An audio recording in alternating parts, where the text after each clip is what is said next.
ओम शांति 22/1/23 की अव्यक्त वाणी है। हेडिंग सहज सिद्धि प्राप्त करने के लिए ज्ञान स्वरूप प्रयोगी आत्मा बनो। आज ज्ञानदाता वरदाता अपने ज्ञानी तू आत्मा, योगी तू आत्मा बच्चों को देख रहे हैं। हर एक बच्चा ज्ञान स्वरूप और योग युक्त कहाँ तक बना है? ज्ञान सुनने और सुनाने के निमित्त बने हैं, वह ज्ञान स्वरूप बने हैं।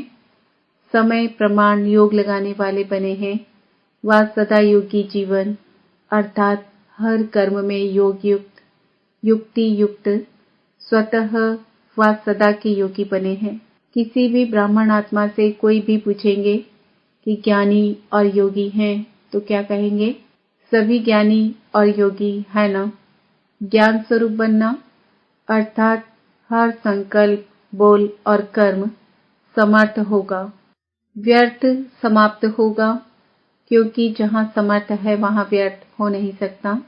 जैसे प्रकाश और अंधियारा साथ साथ नहीं होता, तो ज्ञान प्रकाश है, व्यर्थ अंधकार है।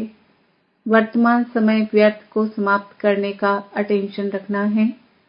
सबसे मुख्य बात संकल्प रूपी बीज को समर्थ बनाना है। अगर संकल्प रूपी बीज समर्थ है तो वाणी, कर्म, संबंध सहज ही समर्थ हो ही जाता है। तो ज्ञान स्वरूप अर्थात हर समय, हर संकल्प, हर सेकंड समर्थ। योगी तू आत्मा सभी बने हो, लेकिन हर संकल्प स्वतः योग युक्त, युक्ति युक्त हो, इसमें नंबरवार है। क्यों नंबर बने? जब विधाता भी एक है, विधि भी एक है, फिर नंबर क्यों? बाप दादा ने देखा योगी तो बने हैं लेकिन प्रयोगी कम बनते हैं। योग करने और कराने दोनों में सभी होशियार हैं। ऐसा कोई है जो कहे कि योग कराना नहीं आता? जैसे योग करने कराने में योग्य हो, ऐसे ही प्रयोग करने में योग्य बनना और बनाना, इसको कहा जाता है योगी जीवन अर्थात योग युक्त जीवन। अभी प्रयोगी जीवन की आवश्यकता है। जो योग की परिभाषा जानते हो, वर्णन करते हो, वो सभी विशेषताएं प्रयोग में आती हैं। सबसे पहले अपने आप में यह चेक करो कि अपने संस्कार परिवर्तन में कहाँ तक प्रयोगी बने हो, क्योंकि आप सबके श्रेष्ठ संस्कार ही श्रेष्ठ संसार के रचना की नींव है। अगर नींव मजबूत है तो अन्य सभी बातें स्वतः मजबूत हुई ही पड़ी है। तो यह देखो कि संस्कार समय पर कहाँ धोखा तो नहीं देते हैं। श्रेष्ठ संस्कार को परिवर्तन करने वाले कैसे भी व्यक्ति हो, वस्तु हो, परिस्थिति हो, योग के प्रयोग करने वाली आत्मा को श्रेष्ठ से साधारणता में हिला नहीं सकते। ऐसे नहीं कि बात ही ऐसी थी, व्यक्ति ही ऐसा था, वायुमंडल ऐसा था, इसलिए श्रेष्ठ संस्कार को परिवर्तन कर साधारण व व्यर्थ बना दिया, तो क्या इसको प्रयोगी आत्मा कहेंगे? अगर समय पर योग की शक्तियों का प्रयोग नहीं हुआ तो इसको क्या कहा जाएगा? तो पहले इस फाउंडेशन को देखो कि कहाँ तक समय पर प्रयोगी बने हैं। अगर स्व के संस्कार परिवर्तक नहीं बने हैं तो नए संसार परिवर्तक कैसे बनेंगे? प्रयोगी आत्मा की पहली निशानी है संस्कार के ऊपर सदा प्रयोग में विजयी। दूसरी निशानी प्रकृति द्वारा आने वाली परिस्थितियों पर योग के प्रयोग द्वारा विजयी। समय प्रति समय प्रकृति की हलचल भी योगी आत्मा को अपनी तरफ आकर्षित करती है। ऐसे समय पर योग की विधि प्रयोग में आती है। कभी योगी पुरुष को व पुरुषोत्तम आत्मा को प्रकृति प्रभावित तो नहीं करती, क्योंकि ब्राह्मण आत्माएं पुरुषोत्तम आत्माएं हों। प्रकृति पुरुषोत्तम आत्माओं की दासी है। मालिक दासी के प्रभाव में आ जाए, इसको क्या कहेंगे? आजकल पुरुषोत्तम आत्माओं को प्रकृति साधनों और सैल्वेशन के रूप में प्रभावित करती है। साधन व सैल्वेशन के आधार पर योगी जीवन है। साधन व सैल्वेशन कम तो योग युक्त भी कम, इसको कहा जाता है प्रभावित होना। योगी व प्रयोगी आत्मा की साधना के आगे साधन स्वतः ही स्वयं आते हैं। साधन साधना का आधार नहीं हो, लेकिन साधना साधनों को स्वतः आधार बनाएगी। इसको कहा जाता है प्रयोगी आत्मा। तो चेक करो, संस्कार परिवर्तन विजयी और प्रकृति के प्रभाव के विजयी कहाँ तक बने हैं। तीसरी निशानी है विकारों पर विजयी। योगी व प्रयोगी आत्मा के आगे ये 5 विकार जो दूसरों के लिए जहरीले सांप हैं, लेकिन आप योगी प्रयोगी आत्माओं के लिए ये सांप गले की माला बन जाते हैं। आप ब्राह्मणों के और ब्रह्मा बाप के अशरीरी तपस्वी शंकर स्वरूप का यादगार अभी भी भक्त लोग पूजते और गाते रहते हैं। दूसरा यादगार, ये सांप आपके अधीन ऐसे बन जाते जो आपके खुशी में नाचने की स्टेज बन जाते हैं। जब विजयी बन जाते हैं तो क्या अनुभव करते हैं, क्या स्थिति होती है? खुशी में नाचते रहते हैं ना। तो यह स्थिति स्टेज के रूप में दिखाई है। स्थिति को भी स्टेज कहा जाता है। ऐसे विकारों पर विजयी हो, इसको कहा जाता है प्रयोगी। तो यह चेक करो कहाँ तक प्रयोगी बने हैं। अगर योग का समय पर प्रयोग नहीं, योग की विधि से समय पर सिद्धि नहीं, तो यथार्थ विधि कहेंगे। समय अपनी तीव्र गति समय प्रति समय दिखा रहा है। अनेकता, अधर्म, तमो प्रधानता हर क्षेत्र में तीव्र गति से बढ़ता जा रहा है। ऐसे समय पर आपके योग की विधि की वृद्धि व विधि के सिद्धि में वृद्धि तीव्र गति से होना आवश्यक है। नंबर आगे बढ़ने का आधार है, प्रयोगी बनने की सहज विधि। तो बाप दादा ने क्या देखा? समय पर प्रयोग करने में तीव्र गति के बजाय साधारण गति है। अभी इसको बढ़ाओ तो क्या होगा? सिद्धि स्वरूप अनुभव करते जाएंगे। आपके जड़ चित्रों द्वारा सिद्धि प्राप्त करने का अनुभव करते रहते हैं। चैतन्य में सिद्धि स्वरूप बने हो, तब यह यादगार चला आ रहा है। रिद्धि सिद्धि वाले नहीं, विधि से सिद्धि। तो समझा क्या करना है सब कुछ, लेकिन समय पर प्रयोग करना और प्रयोग सफल होना। तो क्या होगा? सिद्धि स्वरूप अनुभव करते जाएंगे। आपके जड़ चित्रों द्वारा सिद्धि प्राप्त करने का अनुभव करते रहते हैं। चैतन्य में सिद्धि स्वरूप बने हो, तब यह यादगार चला आ रहा है। रिद्धि सिद्धि वाले नहीं, विधि से सिद्धि। तो समझा क्या करना है सब कुछ, लेकिन समय पर प्रयोग करना और प्रयोग सफल होना। इसको कहा जाता है ज्ञान स्वरूप आत्मा। ऐसे ज्ञान स्वरूप आत्माएं अति समीप और अति प्रिय है। अच्छा, सदा योग की विधि द्वारा श्रेष्ठ सिद्धि को अनुभव करने वाले, सदा साधारण संस्कार को श्रेष्ठ संस्कार में परिवर्तन करने वाले, संस्कार परिवर्तक आत्माओं को, सदा प्रकृति जीत विकारों पर जीत प्राप्त करने वाले विजयी आत्माओं को, सदा प्रयोग के गति को तीव्र अनुभव करने वाले ज्ञान स्वरूप योग युक्त योगी आत्माओं को बाप दादा का याद, प्यार और नमस्ते। हम बच्चों का भी बाप दादा को याद, प्यार, गुड मॉर्निंग, नमस्ते, ओम शांति। खेल में भिन्न भिन्न खेल देखते रहते हो, साक्षी हो। खेल देखने में मजा आता है ना। चाहे कोई उत्सव हो, चाहे कोई शरीर छोड़, दोनों ही क्या लगता है, खेल में खेल लगता है। और लगता भी ऐसे ही है ना, जैसे खेल होता है और समय प्रमाण समाप्त हो जाता है। ऐसे ही जो हुआ सहज समाप्त हुआ, तो खेल ही लगता है। हर आत्मा का अपना अपना पार्ट है। सर्व आत्माओं की शुभ भावना, अनेक आत्माओं की शुभ भावना प्राप्त होना, यह भी हर आत्मा के भाग्य की सिद्धि है। तो जो भी हुआ, क्या देखा? खेल देखा या मृत्यु देखा? एक तरफ वही अलौकिक स्वयंवर देखा और दूसरे तरफ चोला बदलने का खेल देखा, लेकिन दोनों क्या लगे? खेल में खेल। फर्क पड़ता है क्या? स्थिति में फर्क पड़ता है। अलौकिक स्वयंवर देखने में और चोला बदलते हुए देखने में फर्क पड़ा। थोड़ी लहर बदली हुई कि नहीं, साक्षी होकर खेल देखो तो वो अपनी विधि का और वो अपनी विधि का। सहज नष्टो मोहा होना यह बहुत काल के योग की विधि की सिद्धि है। तो नष्टो मोहा सहज मृत्यु का खेल देखा। इस खेल का क्या रहस्य देखा? देह की स्मृति से भी उपराम, चाहे व्याधि द्वारा चाहे विधि द्वारा, और कोई भी आकर्षण अंत समय आकर्षित नहीं करे। इसको कहा जाता है सहज चोला बदली करना। तो क्या करना है?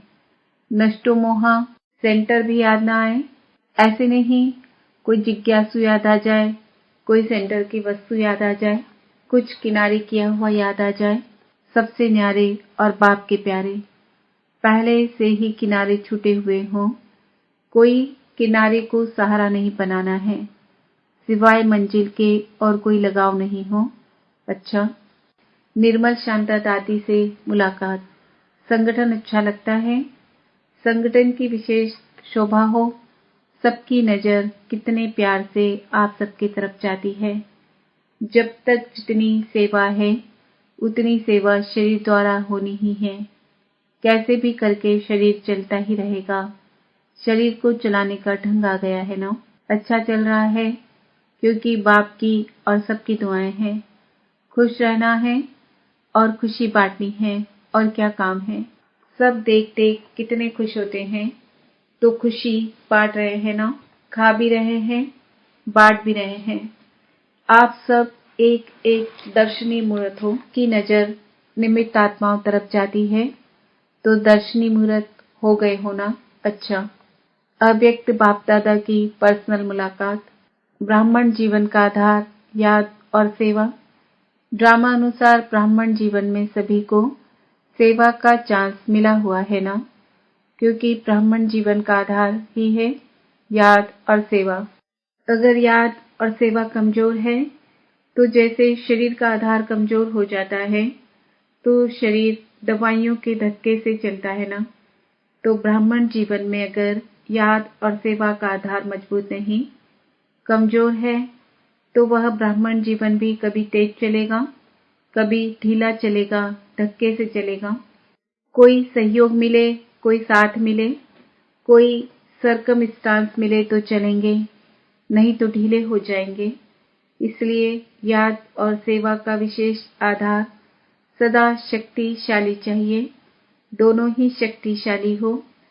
सेवा बहुत है, याद कमजोर है, या याद बहुत अच्छी है, सेवा कमजोर है, तो भी तीव्र गति नहीं हो सकती। याद और सेवा दोनों में तीव्र गति चाहिए, शक्तिशाली चाहिए। तो दोनों ही शक्तिशाली है या फर्क पड़ जाता है। कभी सेवा ज्यादा हो जाती, कभी याद ज्यादा हो जाती, दोनों साथ साथ हो। याद और निस्वार्थ सेवा, स्वार्थ की सेवा नहीं, निस्वार्थ सेवा है। तो मायाजीत बनना बहुत सहज है। हर कर्म में कर्म की समाप्ति के पहले सदा विजयी दिखाई देगी। इतना अटल निश्चय का अनुभव होगा कि विजय तो हुई पड़ी है। अगर ब्राह्मण आत्माओं की विजय नहीं होगी तो किसकी होगी? क्षत्रियों की होगी क्या? ब्राह्मणों की विजय है ना। क्वेश्चन मार्क नहीं होगा। कर तो रहे हैं, चल तो रहे हैं, देख लेंगे, हो जाएगा, होना तो चाहिए, तो ये शब्द नहीं आएंगे। पता नहीं क्या होगा या नहीं होगा, यह निश्चय के बोल हैं। निश्चय बुद्धि विजय यह गायन है ना। तो जब प्रैक्टिकल हुआ है तब तो गायन है। निश्चय बुद्धि की निशानी है विजय निश्चित। जैसे किसी भी प्रकार की किसको शक्ति होती है, चाहे धन की हो, बुद्धि की हो, संबंध संपर्क की हो, तो उसको निश्चय रहता है। यह क्या बड़ी बात है, यह तो कोई बात ही नहीं है। आपके पास तो सब शक्तियां हैं।